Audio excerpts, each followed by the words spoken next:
అధ్యక్షులు రాష్ట్ర పార్టీ కార్యదర్శి మన కొత్తగూడెం నియోజకవర్గ గౌరవ శాసనసభ్యులు సాంబశివరావు వచ్చారు. వారికి స్వాగతం పలుకుతాం మీ అందరి తరఫున.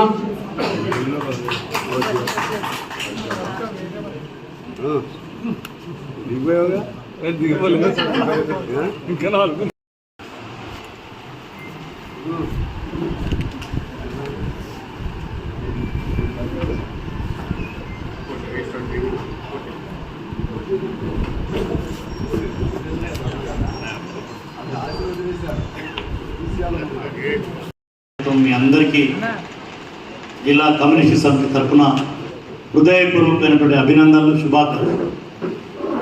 ఒక మంచి కార్యక్రమం. మల్లికార్జున గారు కూడా వేదిక మీదకి రావాల్సిందిగా తెలియజేస్తున్నాం. సెంట్రల్ ఆర్గనైజ్ సెక్రటరీ వీరసమ్మని వేదిక మీదకి రావాల్సిందిగా తెలియజేస్తున్నాం. అదేవిధంగా సత్యపల్లి బ్రాంచ్ సెక్రటరీ సుధాకర్ గారిని వేదిక మీదకి రావాల్సిందిగా తెలియజేస్తున్నాం.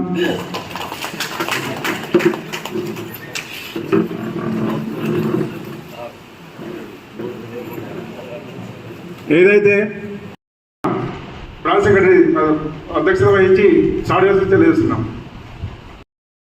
మానవ పరిణామ క్రమం, పోరాట దశలు, దాని పరాట చలనం, దాని మీద వివరించడానికి నిన్న హైదరాబాద్లో క్లాస్ చూసుకొని రాత్రి ట్రైన్కి వచ్చి పొద్దున్న గెస్ట్ హౌస్లో ఉండి ఇప్పుడు క్లాస్ హాజరైనటువంటి సీనియర్ కామ్రేడు రాష్ట్ర ఏఐటీసీ ప్రధాన కార్యదర్శి సింగ్ నరసరావు గారు ఉన్నారు.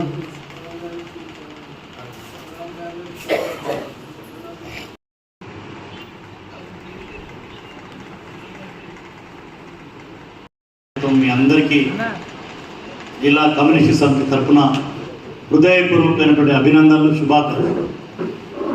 ఒక మంచి కార్యక్రమం. గిరిజన వ్యవస్థల మిశ్రమంగా ఉంది అని మన సమాజాన్ని మన పార్టీ విశ్లేషించింది. అంటే మన దేశంలో పెట్టుబడిదారులు ఉన్నారు, అలాగే ఫ్యూడల్ కులమత శక్తులు ఉన్నాయి, భూస్వామ్య శక్తులు కూడా ఉన్నాయి. అట్లాగే అత్యంత వెనకబడిన గిరిజన జీవన విధానం కూడా మన సమాజంలో ఉంది. అంటే ప్రపంచంలో అన్ని దేశాలకి మన దేశానికి ఉన్న తేడా ఏంటంటే ప్రపంచంలో మన దేశంలో ఉన్నన్ని కులాలు, మతాలు, వెనకబడిన తెగలు మిగతా చోట్ల లేవు. కాబట్టి ఈ దేశం సమానంగా అభివృద్ధి చెందలేదు. ఒక దగ్గర ఎక్కువ అభివృద్ధి చెందింది, ఒక దగ్గర తక్కువ అభివృద్ధి చెందింది. కాబట్టి వీళ్ళందరినీ కలుపుకుని ఈ సామాజిక విప్లవంలోకి, ప్రజాతంత్ర విప్లవంలోకి వీళ్ళందరినీ తీసుకొచ్చి మన దేశంలో ప్రజాతంత్ర విప్లవం జయప్రదం చేయాలి అనేది మన పార్టీ యొక్క సందేశం. 6 లక్షల కోట్లు అంటే కొద్దిమంది గుప్పెడి మంది పెట్టుబడిదారులకి 64 లక్షల కోట్లు రాయితీ ఇచ్చి కోట్లాది మంది 100 కోట్ల మంది పైగా ఉన్న జనానికి 6 కోట్లు.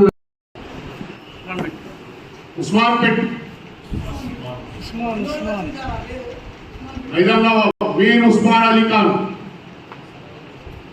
నైజాం నవాబు మీర్ 89 సంవత్సరం వచ్చిన ఉత్పత్తి 59,671 టన్నులు. ఒక సంవత్సరం 671 టన్నులు.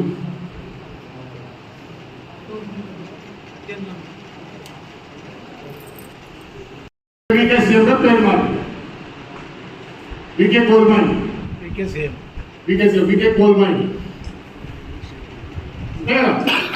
అదే వికే సీఎం గా పేరు మారి ఓపెన్ క్లాస్ పద్ధతిలో తీస్తున్నాం.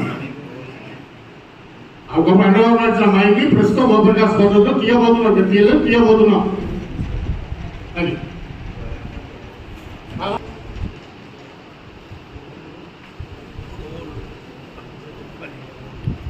కోల్ కంపెనీస్, ఇండియాలో కోల్ కంపెనీస్ ఏమున్నాయి? ఒకటి SSCL. ECL Eastern Coalfields Limited. Eastern Coalfields Limited ఇది ఎక్కడ ఉంది? వెస్ట్ బెంగాల్. రాణి SCCL LCL SCCL South Eastern Coalfields Limited. South Eastern Coalfields Limited ఒకటి. రెండవది Northern Coalfields Limited. Northern Coalfields Limited ఆధునిక బానిసలుగా తయారయ్యే పరిస్థితి. ఈ కోడ్ ఎందుకు తీసుకొచ్చారు వీటిని అంటే మన దేశంలో ఉన్న కాంట్రాక్టర్లు కానీ బడా పెట్టుబడిదారులు కానీ వాళ్ళ స్వలాభాల కోసం పరిశీలిస్తే మనకు కొన్ని విషయాలు ఈ కోడ్ కంటే వెనక్కి వెళ్ళాల్సి వస్తుంది. ఒకటి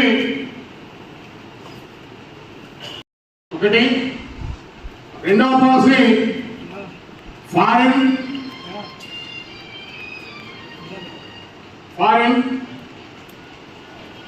మూడవది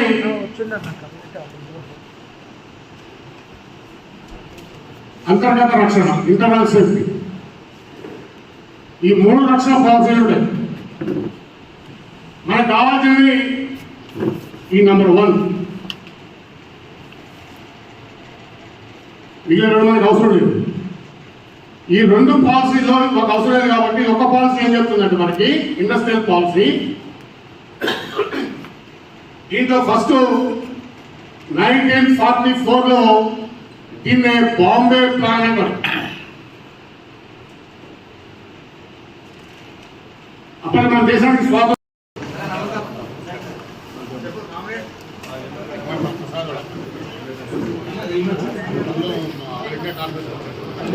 44 నుంచి ఎలా రూపాంతరం చెందుతూ ఉంది వీటన్నిటిని కూడా వివరించే క్రమంలో నేను కొంతమేరకు ఉన్నా.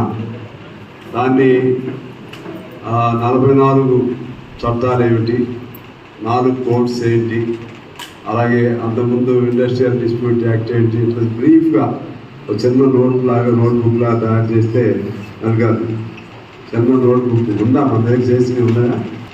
మెయిన్ అది అర్థమయ్యేట్టుగా రావాలి.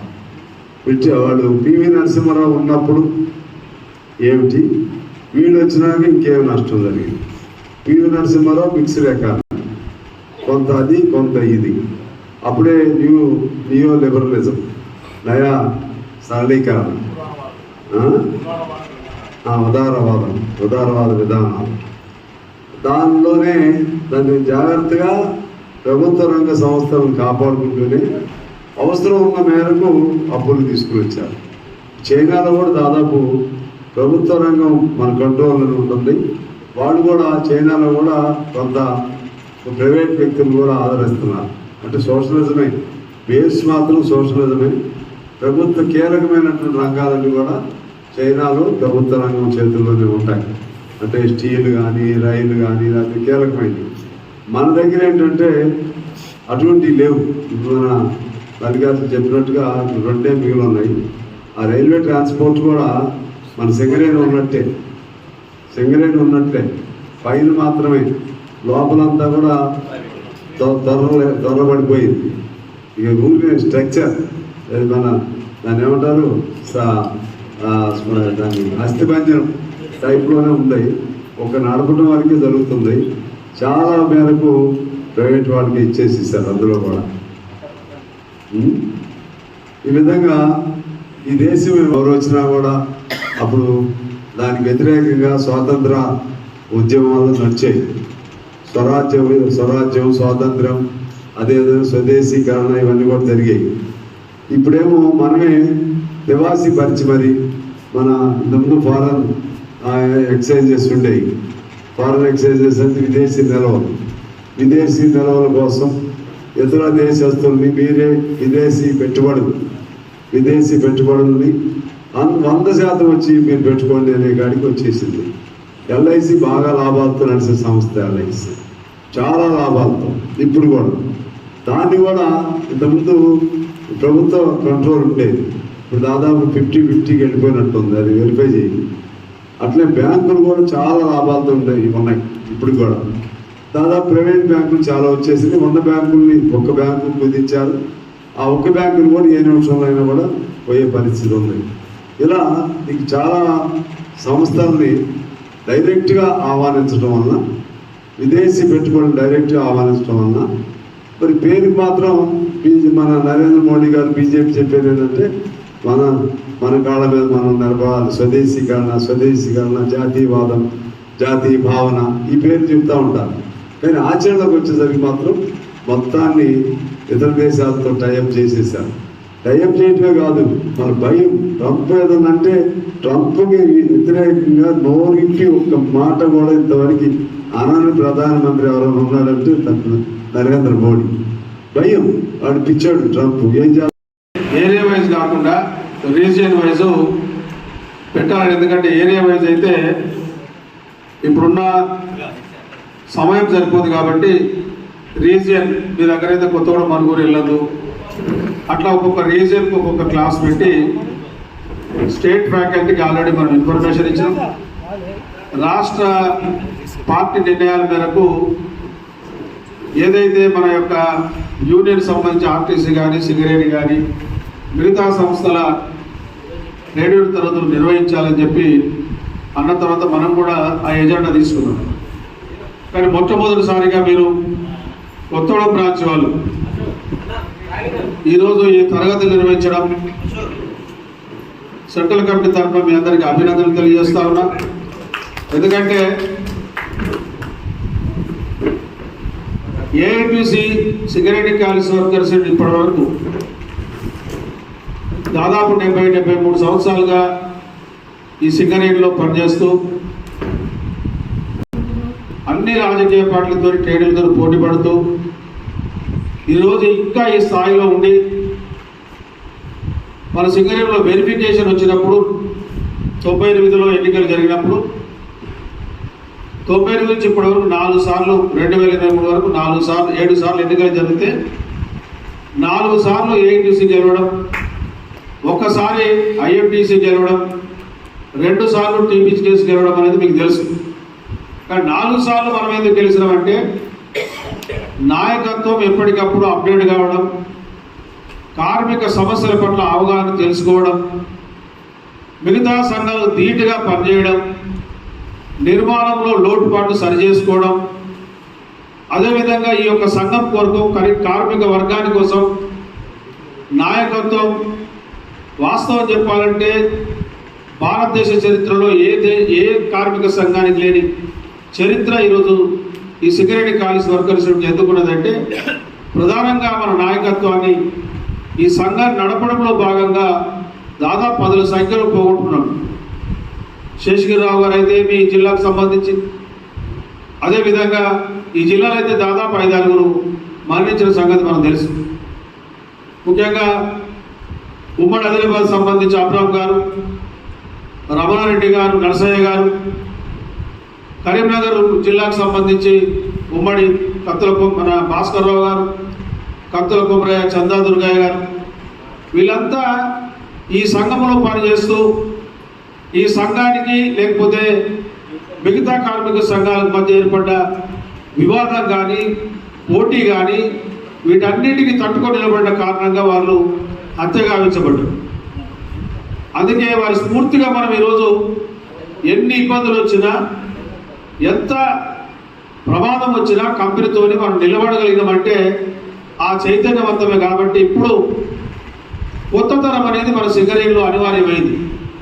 ఒక గ్యాప్ వచ్చింది, జనరేషన్ గ్యాప్ వచ్చింది సింగరేణిలో. ఎందుకంటే 1983 రన్నింగ్ బ్యాచ్ నుండి డిపెండెంట్ ఎంప్లాయ్మెంట్ కొంత ఉండే ఆ బ్యాచ్ చూస్తే సుమారుగా 10 నుంచి 17 వేల మంది కొత్త తరం ఈరోజు సింగరేణిలో అపాయింట్ అయ్యింది.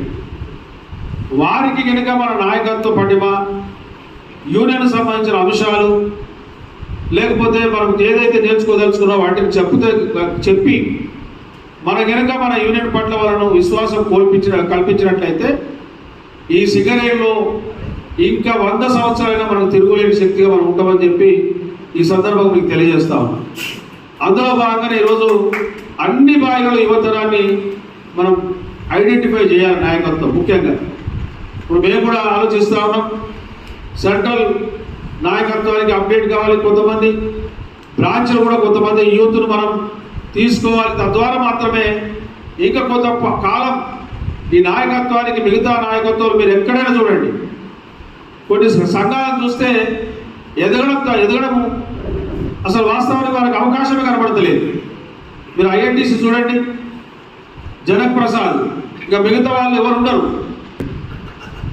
కానీ మన దగ్గర నూతన అంటే ఈ సింగరేణి కాలేజ్ వర్కర్స్ ఇబ్బంది కలిగినా నేనున్నా అని చెప్పి జెండా భుజం మీద పెట్టుకొని నడిచే నాయకత్వం సంఖ్య పెంచడానికి మనం ప్రయత్నం చేయాలి. సార్ అందులో భాగంగానే ఈరోజు మీరు తీసుకున్న సబ్జెక్టులు, ముఖ్యంగా ఈరోజు కార్మిక వర్గం తెలుసుకోవాల్సిన ప్రధానమైన అంశం లేబర్ కోడ్లు. జనరల్గా ఇది 2020-19 ఇవన్నీ అప్పటి నుంచి దీన్ని అగో పులి వచ్చే, ఇదిగో పులి వచ్చే, అదిగో పులి వచ్చే అంటా ఉన్నాం. లాస్ట్కు ఏప్రిల్ నుంచి పులి మన దగ్గరికి వచ్చేసింది, ఆల్రెడీ సంచరిస్తూ ఉన్నది. దాని ఇంప్లిమెంటేషన్ సర్కులర్ కూడా ఇంప్లిమెంట్ సింగరేణిలో ప్రధానంగా దాన్ని అమలు చేయడానికి ప్రయత్నాలు జరుగుతూ ఉన్నాయి. అందులో భాగంగా మొన్న జూన్ 5వ తారీఖున కలకత్తాలో అపెక్స్ జేసీసీ జరిగింది. జేసీసీ ఉంటుంది, అపెక్స్ జేసీసీ జరిగి కోల్ ఇండియా మేనేజ్మెంట్ 5 కార్మిక సంఘాలను పిలిచి కూర్చొని మాట్లాడి ప్రధానమైన ఎజెండా ఏంటిది వాళ్ళు మాట్లాడిన దాంట్లో లేబర్ కోడ్లను కోల్ బెల్ట్లో బొగ్గు పరిశ్రమలో అమలు చేయాలి, మీరేం సూచనలు ఇస్తారో ఇవ్వండి అని చెప్తే మన కార్మిక సంఘం రవీంద్ర కుమార్తో సహా అందరూ వ్యతిరేకించారు. ముఖ్యంగా ఈ భారతదేశంలో మిగతా ప్రభుత్వ రంగ సంస్థలు ఉన్నాయి, ఎక్కడ లాని చర్చ కోల్ పరిశ్రమలు ఎందుకు వస్తూ ఉన్నది. అదేవిధంగా ఈరోజు 11వ వేతనం ఒప్పందం రేపు జూన్ 30 నెల ఆఖరి వరకు ఒప్పందం అయిపోతుంది. 12వ వేతన ఒప్పందం జూలై 10 నుంచి ప్రారంభం కావాలి. ఇంతవరకు మీరు కమిటీ అయ్యలేదు. మరి దీని సంగతి మాట్లాడకుండా మీరు లేబర్ కోడ్ల కోసం మాట్లాడతారని చెప్పి ఆర్గ్యుమెంట్ చేసి వచ్చేసారు. వాళ్ళు వచ్చి బయట మీటింగ్ పెట్టుకొని ఒక నిర్ణయం తీసుకున్నారు. దాంట్లో బిఎంఎస్ మినహాయించి 4 కార్మిక సంఘాలు ఏం నిర్ణయం తీసుకున్నారు, జూలై 1న డిమాండ్స్ డేట్ పాటించాలి. డిమాండ్స్ డేట్ పాటించి వెంటనే జేబీసీసీ 12ను అమలు చేసే ప్రక్రియను వేగవంతం చేయాలి. రెండవది లేబర్ కోడ్లను వెంటనే వాపసు తీసుకోవాలి. ఈ 2 అంశాల మీద రేపు జూలై 1న మనం రేపు డిమాండ్స్ డేట్ పాటించబోతాం.